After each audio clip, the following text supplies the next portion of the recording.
والصلاة والسلام على سید الانبیاء والمرسلین اما بعد فاعوذ باللہ من الشیطان الرجیم بسم اللہ الرحمن الرحیم۔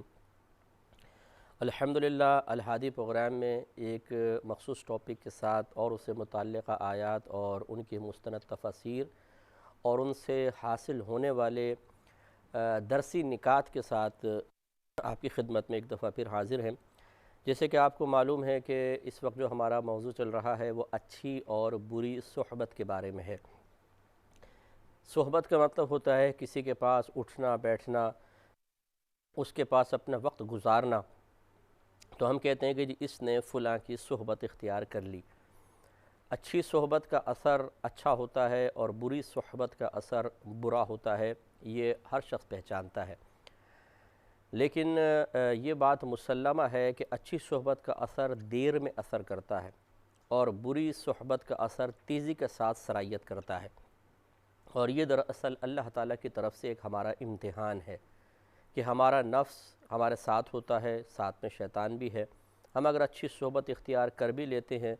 تو یہ دونوں قوتیں مل کر نہیں چاہتی کہ ہم اس اچھی صحبت کے اثرات قبول کریں، اور ان اثرات کو قبول کرنے کے بعد ہماری عملی زندگی میں اور ہماری سوچ اور فکر میں کوئی مثبت انقلاب پیدا ہو۔ لہٰذا اس صحبت کو بے اثر کرنے کے لیے اگر ہم یا تو پہلے وہ جانے نہیں دیتے، اور اگر ہم چلے جاتے ہیں تو پھر ادھر سے فوراً ہمیں دور کیا جاتا ہے، اور وہاں سے دور بھی نہ کرنا ممکن ہوا اور ہم نے بیٹھ گئے، ہم نے کسی کی صحبت اختیار کی، اس کو دیکھا یا اس کی باتیں سنی اور اس سے طبیعت میں ایک اچھا چینج آیا، تو بس یہ وہیں تک محدود رہتا ہے۔ بس اوقات جیسے باہر نکلتے ہیں تو نفس و شیطان ہمارے ذہن کو تیزی کے ساتھ مشغول کرنے کی کوشش کرتے ہیں، دنیا کی طرف لگا دیتے ہیں، دوسرے کاموں کی طرف، تو ان اچھی باتوں کے اثرات زیادہ سے زیادہ 1-2 گھنٹے تک رہتے ہیں اور اس کے بعد ختم ہو جاتے ہیں۔ لیکن بری صحبت کا اثر قائم رکھنے کے لیے نفس و شیطان ایڑی چوٹی کا زور لگا دیتے ہیں، اور یہی وجہ ہے کہ گندی باتیں کثیر یعنی طویل عرصہ گزرنے کے بعد بھی ذہن میں محفوظ رہتی ہیں اور نیکی کی بات ذہن سے نکل جاتی ہے۔ لہٰذا ہم بھی اس بات کو یعنی جیسے میں نے آپ کی خدمت میں عرض کیا کہ اللہ تعالیٰ کی طرف سے ایک امتحان ہے، آزمائش ہے کہ برائی کا حصول آسان کر دیا گیا ہے اور اچھائی کا حصول تھوڑا سا مشکل بنایا گیا ہے۔ یہی وجہ ہے کہ اگر کوئی شخص اس دور میں رہتے ہوئے بھی اچھی صحبت اختیار کر کے اس کے اثرات کو اپنی طبیعت پر، اپنے ذہن و فکر پر غالب ہونے دیتا ہے تو اس کا بڑا اجر و ثواب ہے۔ اس کے برعکس جو بری صحبت کا اثر قبول کرتا ہے اس کے لیے عذاب ہے۔ اور خصوصی طور پر اب وہ بھائی بہن ذرا درس حاصل کریں کہ جو کسی بری صحبت کو اختیار کرتے ہیں اور پھر کہتے ہیں کہ یار آج کل کے دور میں تو اچھی صحبت مل نہیں رہی ہے اور اس بری صحبت سے انسان کیسے بچ سکتا ہے۔ تو یہ کوئی عذر نہیں ہے ہمارا کہ اگر ہم کوئی برائی کر رہے ہیں یا برے لوگوں کے درمیان ہیں تو ہم اس سے نہ بچ پائیں یا بچنے کی صحیح مثبت اور کامل کوشش نہ کریں اور پھر تمام معاملہ معاشرے پہ چھوڑ دیں، خاندان پہ چھوڑ دیں یا برے لوگوں پہ چھوڑ دیں، ان کی وجہ سے ایسا ہو رہا ہے، ہم کیا کر سکتے ہیں۔ تو ایسی بات ہرگز اللہ تعالیٰ کی بارگاہ میں عذر بنا کر پیش کر کے نجات نہیں مل سکتی ہے۔ یہی پچھلی تمام قوموں نے جنہوں نے نبیوں کی تکذیب کی ہے، اللہ تعالیٰ کی بارگاہ میں آخری وقتوں کے اندر اسی قسم کے اوٹ پٹانگ عذر پیش کرنے کی کوشش کی ہے، لیکن وہ قبول نہیں کیے گئے اور ان پر عذاب نازل ہوا۔ اس لیے اچھی صحبت اختیار کرنا بہت ضروری ہے اور اس کی بڑی فضیلت ہے، اور اللہ تبارک و تعالیٰ اچھی صحبت اختیار کرنے کی قرآن پاک میں جا بجا مختلف انداز سے ترغیبات بھی ارشاد فرما رہا ہے۔ اس لیے میں نے آپ کی خدمت میں بارہا گزارش کی کہ نہ صرف ہمیں اپنی اٹھک بیٹھک، اپنی صحبت اچھی رکھنی چاہیے تاکہ ہم اپنے بچوں کے لیے ایک رول ماڈل بنیں، بلکہ اپنے بچوں کی صحبتوں پر بھی اچھی طرح نگاہ رکھنی چاہیے، وہ کس کے ساتھ بیٹھتے ہیں، کس کے ساتھ اٹھ رہے ہیں، کیا گفتگو کر رہے ہیں، کیا ان کی طبیعتوں میں، فکر میں، سوچ میں چینج آ رہا ہے۔ ان تمام باتوں پہ غور و تفکر کرنا ضروری ہے، ورنہ بسا اوقات ہم نے ماں باپ کو روتے ہوئے دیکھا ہے کہ پہلے وہ بچوں پہ توجہ نہیں کرتے ہیں، شروع سے نہ دینی تربیت ہوتی ہے، نہ کچھ، نہ علم سکھاتے ہیں، پھر اس کے بعد جب وہ باہر نکلتا ہے تو اس کی صحبت پہ نگاہ نہیں ہوتی، اور جب اس بری صحبت کے غلط قسم کے اثرات اس پر غالب آ جاتے ہیں پھر ماں باپ بیچارے پریشان ہوتے ہیں اور وہ کسی سے دعا کرواتے ہیں اور کسی سے کہتے ہیں کہ حضرت کو ایسا وظیفہ دے دیجئے کہ ہمارا بچہ نیک بن جائے۔ اب خود سوچئے اگر صرف وظائف سے ہی دنیا نیک بن جاتی تو پھر باقی اتنی مشقتوں کی ضرورت ہی کیا تھی؟ کیوں ترغیب دی گئی شریعت نے؟ کیوں اتنی ترغیب دی؟ کیوں قرآن و حدیث میں اتنی باتیں بیان ہوئیں؟ انسان تسبیح لے کے بیٹھ جاتا اور ایک تسبیح ختم کرتا تو نیک پرہیزگار متقی بن چکا ہوتا، یا اگر کوئی برا باہر نکل کے کوئی اثر طاری بھی ہوتا، برا آ کے وظائف پڑھتا، تمام برے اثرات ختم ہو جاتے۔ لیکن ایسا نہیں ہوتا ہے، انسان کو اپنی عملی کوشش پر بھی نگاہ رکھنی ہوتی ہے۔ تو لہٰذا اپنی بچوں پر گہری نگاہ انسان رکھے، گھر میں ایک اچھا ماحول قائم کرے تاکہ اگر خدا نخواستہ بچے باہر کا کوئی برا اثر لے کر بھی آئیں تو گھر کا خوبصورت اور اچھا ماحول ان کے تمام برے اثرات کو زائل کر دے۔ کیونکہ اب یہ تو ہم کر نہیں سکتے کہ ہم خود گھر میں چھپ کر بیٹھ جائیں اور اپنے بچوں کو بھی باہر نہ نکلنے دیں۔ اسکول ہے، کالج ہے، یونیورسٹی ہے، پھر اور مطلب یہ کہ کام کاج کے لیے بہرحال گھر سے باہر نکلا ہی جاتا ہے، اور جب ہم باہر نکلتے ہیں تو نگاہوں کے ذریعے، گفتگو کے ذریعے اور منظر دیکھ کر جو سوچ اور فکر ذہن میں آتی ہے، اس کے ذریعے کچھ منفی چیزیں بھی ہم پر اثر انداز ہوتی ہیں۔ اس کو ختم کرنے کا بہترین طریقہ یہی ہے کہ گھر میں ایک ایسا مثبت ماحول قائم ہو کہ جہاں پر آنے کے بعد وہ تمام اثرات زائل ہو جائیں۔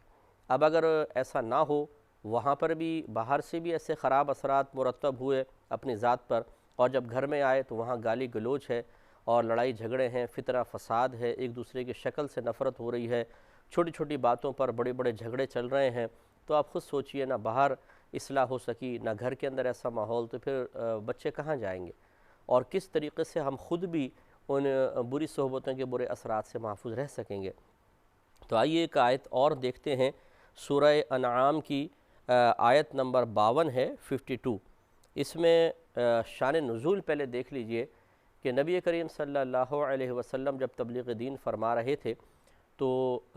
مختلف قسم کے لوگ آپ پر ایمان لائے۔ زیادہ تر آپ پر شروع میں ضعیف لوگ، کمزور لوگ ایمان لے کر آئے، جو مالی لحاظ سے کمزور تھے اور دیگر اور لحاظ سے بھی ان میں ذوق پایا جاتا تھا، جیسے بہت سے غلام تھے، اس طریقے سے سرکار کے گرد وہ لوگ زیادہ تھے۔ تو ایک دفعہ کچھ کفار نبی کریم صلی اللہ علیہ وسلم کے پاس آئے جن کو دنیاوی لحاظ سے مال و متاع کافی مقدار میں حاصل تھا۔ تو جب وہ آئے تو نبی کریم صلی اللہ علیہ وسلم چونکہ اللہ کے لیے ہی، ورنہ ہمارے آقا صلی اللہ علیہ وسلم کسی کی دولت سے یا کسی کے پیسے سے، کسی کے مالداری سے کس طرح متاثر ہو سکتے ہیں، جبکہ آپ خود ارشاد فرماتے ہیں کہ اگر میں چاہوں تو مدینے کے پہاڑ سونے کے بن کے میرے پیچھے پیچھے چلیں۔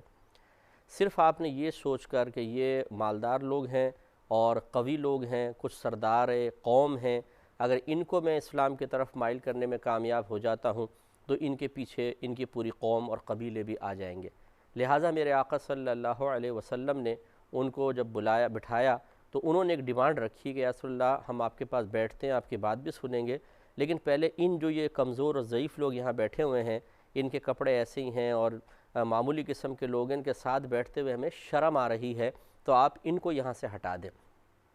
ہمارے آقا صلی اللہ علیہ وسلم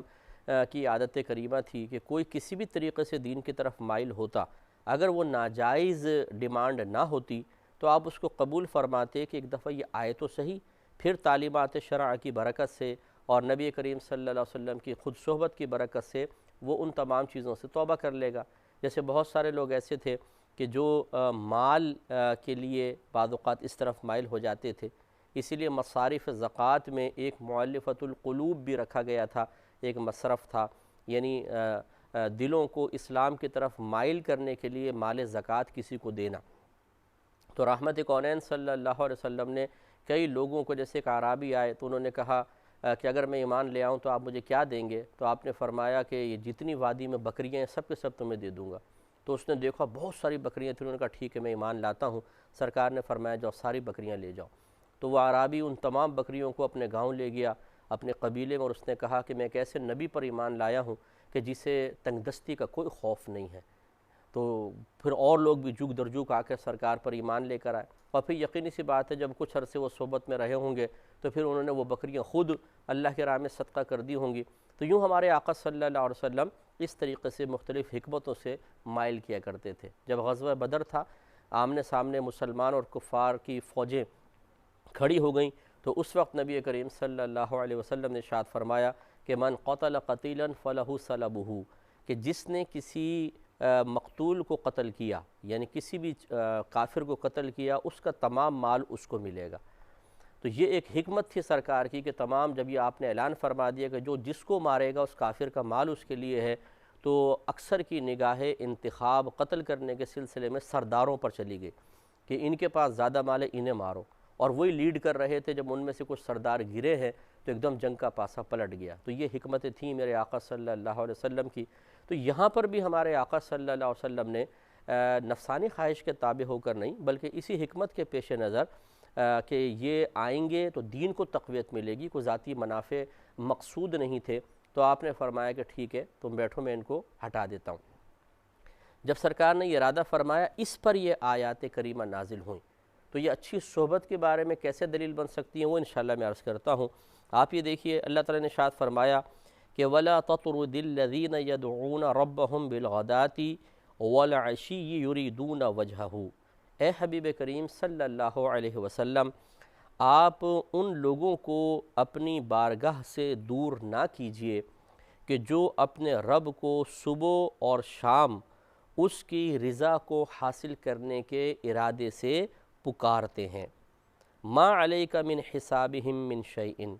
اے حبیب آپ پر ان کفار کے حساب میں سے کچھ بھی نہیں ہے، یعنی اگر آپ ان کی بات نہ مانیں، ان مسلمانوں کو نہ اٹھائیں اور یہ ناراض ہو کے چلے جائیں اور ایمان نہ لائیں، تو آپ کے اوپر کوئی اس کا پکڑ دھکڑ نہیں ہے۔ اور وما من حسابک علیہم من شیء، اور نہ آپ کے حساب میں سے ان کفار پر کوئی شے ہے، یعنی نہ آپ سے ان کے بارے میں پوچھا جائے گا اور نہ ان سے آپ کے بارے میں پوچھا جائے گا، بلکہ آپ کا کام ہے پیغام پہنچا دینا۔ اب اگر یہ نہیں مانتے تو ان کو ان کے حال پر چھوڑ دیں۔ فَتَطْرُدَهُمْ فَتَكُونَ مِنَ الظَّالِمِينَ، پھر آپ اگر انہیں دور کریں گے ان مسلمانوں کو تو آپ تو یہ کام، یعنی آپ کا یہ معاملہ انصاف سے بعید ہوگا، دور ہوگا۔ تو اس سے اندازہ کریں کہ نبی کریم صلی اللہ علیہ وسلم نے ایک اچھی نیت کے ساتھ ایک کام کا ارادہ کیا، اللہ تبارک و تعالیٰ نے اس پر یہ آیت کریمہ نازل فرمائی، اور اس میں اللہ تعالیٰ نے ان مسلمانوں کی یہ شان بیان فرمائی کہ یہ وہ مسلمان ہیں جو صبح اور شام اپنے رب کی رضا حاصل کرنے کے لیے اس کو اخلاص کے ساتھ پکارتے ہیں۔ تو یا رسول اللہ، ان کی جو مالی حیثیت ہے کچھ بھی ہے، لیکن یہ دین کے لیے بہت مخلص ہیں اور دین کی تقویت اور ترقی کا سبب بنیں گے، لہٰذا ان کفار کی اس ڈیمانڈ کو، اس مطالبے کو قبول نہ کیا جائے۔ اس سے دیکھیں ایک اچھی صحبت کا مطلب اشارہ یوں ملتا ہے کہ جب نبی کریم صلی اللہ علیہ وسلم جو کامل و اکمل ہیں اور آپ کو کسی کی صحبت کی حاجت نہیں، بلکہ پوری دنیا، پوری کائنات آپ کی صحبت کی متمنی ہے اور آپ کی صحبت کی برکات سے ہی فیضیاب ہو رہی ہے، جب ان کو یہ حکم دیا گیا کہ آپ ان مسلمانوں کو دور نہ کریں کیونکہ یہ صبح و شام اللہ تبارک و تعالیٰ کو پکارتے ہیں تاکہ یہ آپ کی زیادہ زیادہ برکات حاصل کریں، اور یہ وہ لوگ ہیں جو مخلص ہو کر اللہ تعالیٰ کے دین کی مدد زیادہ اچھے انداز سے کر سکتے ہیں، تو پھر خود سوچئے کہ ایک عام انسان کو ایسے لوگوں کی صحبت کیوں نہیں اختیار کرنا ہوگی کہ جو اللہ تبارک و تعالیٰ کی عبادات میں مشغول رہتے ہیں، نیک عمل کرتے ہیں، گناہوں سے بچتے ہیں۔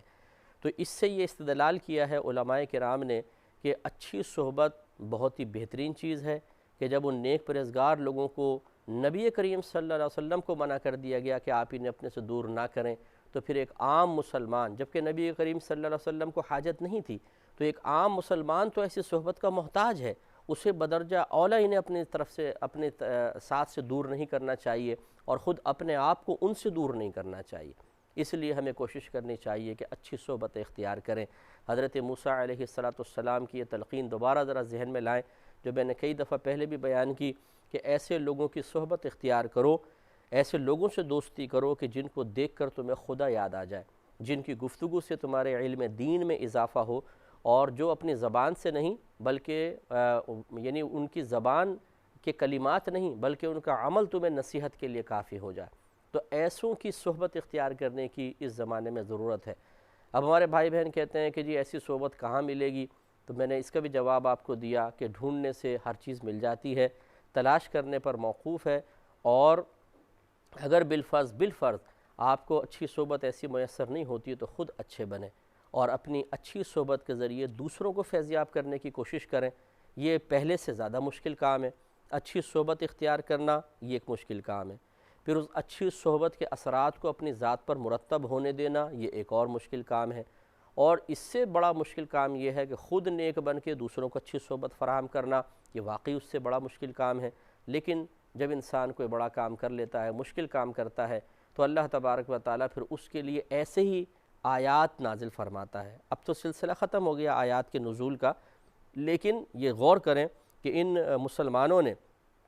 صبح و شام اپنے رب کو اس کی رضا کی خاطر پکارا، نیک عمل کیے، گناہوں سے بچے، اللہ تعالیٰ کے پیارے حبیب صلی اللہ علیہ وسلم پر ایمان لے کر آئے، تو اللہ تعالیٰ نے ان کی مدح فرمائی ہے، ان کی تعریف فرمائی ہے. تو اس کا مطلب یہ ہوا کہ جب کوئی انسان معاشرے سے، دنیا سے لڑ کر اپنے آپ کو نیکی کی طرف مائل کرتا ہے، گناہ سے اپنے آپ کو بچاتا ہے اور اللہ تعالیٰ کی رضا کی خاطر اس راہ میں آنے والی رکاوٹوں پہ صبر و تحمل کا مظاہرہ کرتا ہے، تو اس کی محنت پھر ضائع نہیں جاتی ہے. اب چونکہ آیات کا نزول تمام ہو چکا ہے، اب کوئی آیت نازل نہیں ہوگی کیونکہ سلسلہ نبوت منقطع ہو چکا ہے، تو اس لیے ہماری تعریف میں، یعنی ایسے شخص کی تعریف میں اب کوئی مزید آیات تو نازل نہیں ہوں گی، لیکن اگر وہ اپنا مقام و مرتبہ جاننا چاہتا ہے، اگر وہ اللہ تعالیٰ کی بارگاہ میں اپنی ایک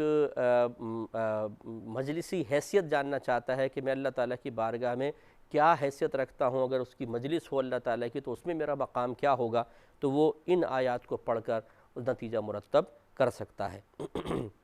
اور اللہ تعالیٰ نے آگے ارشاد فرمایا کہ وَكَذَلِكَ فَتَنَّا بَعْضَهُمْ بِبَعْضٍ، اور یوں ہی ہم نے ان میں سے ایک کو دوسرے کے لیے فتنہ بنایا ہے، یعنی آزمائش بنایا ہے. لِيَقُولُوا هَؤُلَاءِ مَنَّ اللَّهُ عَلَيْهِمْ مِنْ بَيْنِنَا، تاکہ یہ لوگ کہیں، یعنی یہ مالدار کافر یہ کہیں کہ یہ وہ لوگ ہیں کہ جن پر اللہ تبارک و تعالیٰ نے ہمارے درمیان میں سے احسان فرمایا ہے. یعنی یہ دیکھیں ایک آزمائش ہے